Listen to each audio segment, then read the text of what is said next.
আসসালামু আলাইকুম, welcome to my new YouTube channel Mariyam's mom ব্লগে। আজকে হচ্ছে সোমবার, পবিত্র ঈদ উল ফিতর। 1 মাস রোজা রাখার পর আমরা মুসলমানরা এই দিনটিকে পেয়েছি। অনেকে আছে দুর্ভাগ্যবশত 1 মাস রোজা রাখার পরেও এই দিনটি তাদের ভাগ্যে জুটেনি। তো আমরা যারা আছি, সুস্থ আছি, ভালো আছি, আমরা এই দিনটিকে সবার সাথে শেয়ার করব। ভালো মন্দ সবার সাথে ভাগাভাগি করে ঈদ উদযাপন করব। কারণ ইসলাম সর্বপ্রথম মানুষের মৌলিক মানবীয় চরিত্রকে সঠিক ও নির্ভুল কেন্দ্রের সাথে যুক্ত করে দেয়। অতঃপর এটা সম্পূর্ণরূপে কল্যাণময়ে পরিণত হয়। মৌলিক মানবীয় চরিত্র একেবারে প্রাথমিক অবস্থা, বস্তু নিরপেক্ষ নিছক একটি শক্তি মাত্র। এই অবস্থায় তা ভালোও হতে পারে, মন্দও হতে পারে, কল্যাণকরও হতে পারে, অকল্যাণের হাতিয়ারও হতে পারে। যেমন একখানি তরবারি, একটি তীর, শানিত অস্ত্র মাত্র। এটা একটি দস্যুর মুষ্টিবদ্ধ হলে জুলুম নিপীড়নের একটি মারাত্মক হাতিয়ারে পরিণত হবে। আর আল্লাহর পথে জিহাদকারীর হাতে পড়লে এটা হতে পারে সকল কল্যাণের নিয়ামক। অনুরূপভাবে মৌলিক মানবীয় চরিত্র কারো মধ্যে শুধু বর্তমান থাকায় এর কল্যাণকর হওয়া যথেষ্ট নয়, বরং নৈতিক শক্তি সঠিক পথে নিয়োজিত হওয়ার উপরই তার একান্তভাবে নির্ভর করে। ইসলাম একে সঠিক পথে নিয়ন্ত্রিত ও পরিচালিত করে মাত্র, বরং নৈতিক শক্তি সঠিক পথে নিয়োজিত হওয়ার উপর তার একান্তভাবে নির্ভর করে। ইসলামের তাওহীদি দাওয়াতের মূল লক্ষ্যই হচ্ছে আল্লাহর সন্তোষ লাভ করা। এ দাওয়াত গ্রহণকারী লোকদের পার্থিব জীবনের সমগ্র চেষ্টা, সাধনা ও শ্রম মেহনতকে আল্লাহর সন্তোষ লাভের জন্য নিয়োজিত করতে হবে। সেজন্য আমাদেরকে আল্লাহর সকল আদেশ নিষেধ মেনে চলতে হবে। ভালো মন্দ পাড়া প্রতিবেশীর সাথে ভাগাভাগি করতে হবে, দুঃখী মানুষের সাথে ভাগাভাগি করতে হবে, কে কেমন আছে না আছে সবার খোঁজ খবর নিতে হবে। এটি একটি চরিত্র মানবীয় গুণ। কারণ এ দিনটি সবার একরকম যায় না। অনেক দুঃখী মানুষ আছে যারা কিছু ভালো মন্দ খাওয়ার জন্য অন্যের দিকে তাকিয়ে থাকে যে তারা যদি একটু সাহায্যের হাত বাড়ায় তাহলে হয়তো আমাদের মুখে কিছু ভালো মন্দ খাবার জুটবে। তো সেজন্য আল্লাহ তাআলা এই 1 মাস রোজা রাখার পরে ফিতরা আদায়ের জন্য তাগিদ করেছেন এবং সম্পদশালীদের উপর যাকাত ফরজ করেছেন, যাতে গরিব দুঃখী অসহায় মানুষেরা এই দিনটিতে কিছু একটু ভালো মুখে দিতে পারে। সেই জন্য তাই আমাদের খবর নিতে হবে যে কোন জায়গায় কোন দুঃখী মানুষ আছে যারা হয়তো বা আমার থেকে অনেক কষ্টে আছে, দুঃখে আছে, হয়তো বা আমি এতটুকু খেতে পারছি, তার ভাগ্যে জুটছে কি না। এসবই হচ্ছে একটা মানুষের চরিত্র। কারণ নিজে ভালো মন্দ খেয়ে তার আশপাশের লোক যদি কষ্টে থাকে, চোখে পানি পড়ে, তাহলে তার আনন্দটা বৃথা হয়ে যাবে। সেই জন্য আমাদের এই দিনটিতে সুখ দুঃখগুলো একটু ভাগাভাগি করে নেওয়া উত্তম। সময় মতো ফিতরা আদায় করে ফিতরা টাকাগুলো গরিব দুঃখীদের মাঝে বিতরণ করে তারা যাতে ভালো থাকে সেই ব্যবস্থা করতে হবে।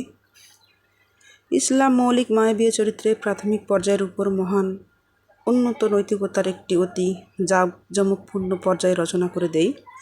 এর ফলে মানুষ সৌজন্য ও মহত্বের একটি চূড়ান্ত ও উচ্চ পর্যায়ে আরোহণ করে।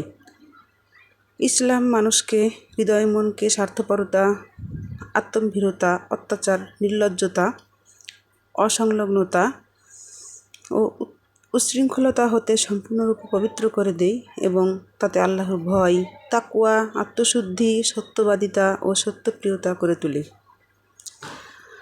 তার মধ্যে নৈতিক দায়িত্ববোধ অত্যন্ত তীব্র ও সচেতন করে তোলে। আত্মসংযমে তাকে সর্বতোভাবে অভ্যস্ত। নিখিল সৃষ্টি জগতের প্রতি তাকে দয়াবান, সৌজন্যশীল, অনুগ্রহ সম্পন্ন, সহানুভূতিপূর্ণ, বিশ্বাসভাজন, স্বার্থহীন, সদিচ্ছাপূর্ণ, নিষ্কলুষ, নির্মল ও নিরপেক্ষ, সুবিচারক এবং সর্বক্ষণের জন্য সত্যবাদী ও সত্যপ্রিয় করে তোলে। তার মধ্যে এমন এক উচ্চ পবিত্র প্রকৃতি লালিত পালিত হতে থাকে যার নিকট সবসময় কল্যাণেরই আশা করা যেতে পারে। অন্যায় এবং পাপের কোনো আশঙ্কা তার দিক থেকে থাকতে পারে না। উপরন্তু ইসলাম মানুষকে কেবল ব্যক্তিগতভাবে সৎ বানিয়ে ক্ষান্ত হয় না, তা যথেষ্ট মনে করে না। রাসূলের বাণী অনুযায়ী তাকে কল্যাণের দ্বার উদ্ঘাটন এবং অকল্যাণের পথ রোধকারীও বানিয়ে দেয়। অন্য কথায় গঠনমূলক দৃষ্টিতে ইসলাম তার উপর ন্যায়ের প্রচার ও প্রতিষ্ঠা এবং অন্যায়ের প্রতিরোধ ও মূলোৎপাটনের বিরাট কর্তব্য পালনের দায়িত্ব অর্পণ করে। এরূপ স্বভাব প্রকৃতি লাভ করতে পারলে এবং কার্যত ইসলামের বিরাট মহান মিশনের জন্য সাধনা করলে এর সর্বাত্মক বিজানের মোকাবিলা করে কোনো পার্থিব শক্তিরই সাধ্যায়ত্ত হবে না। তো ভিডিওটি যদি ভালো লাগে একটি লাইক দিয়ে কমেন্টে জানাবেন এবং আমার চ্যানেলটি সাবস্ক্রাইব করবেন।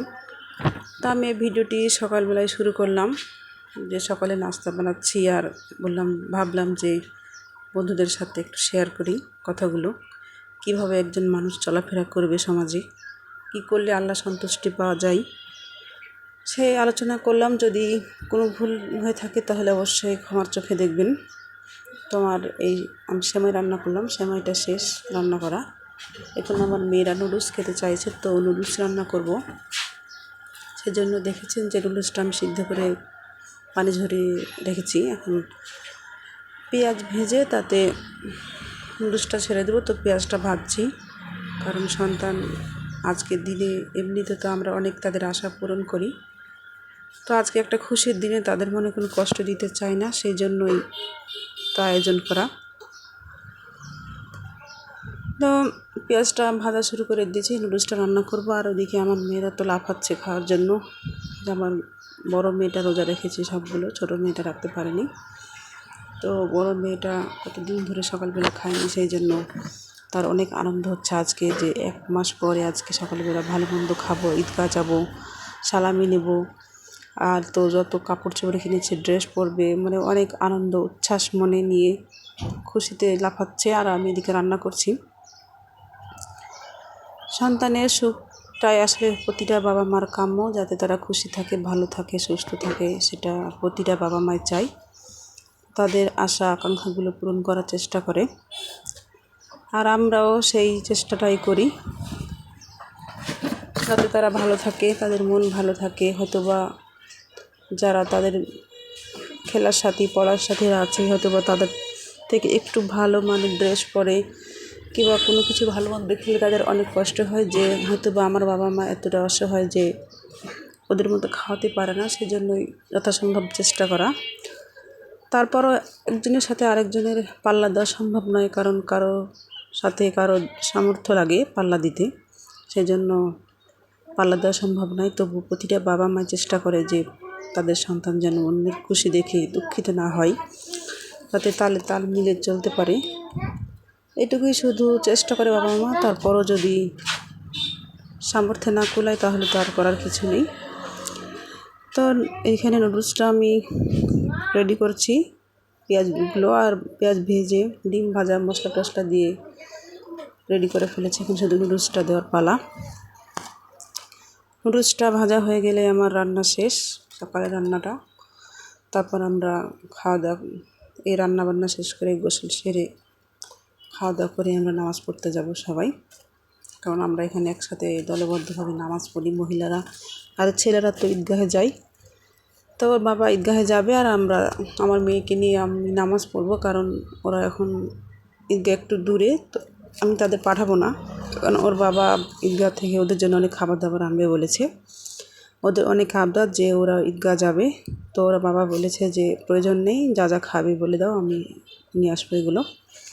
তো ওদের লিস্ট ওর বাবাকে দিয়ে দিয়েছে, তো ওর বাবা আনবে, সেই জন্য মনটা একটু খারাপ। তারপরেও করার কিছু নেই, কারণ মেয়ে মানুষকে সাবধানে রাখে ভালো। যে চারপাশে যা শুনতে পাচ্ছি, দেখতে পাচ্ছি, তাতে তো একটু ভয় করে বাবা মার মনে। সেজন্য তো ভালো থাকবেন, সুস্থ থাকবেন। ঈদ মোবারক।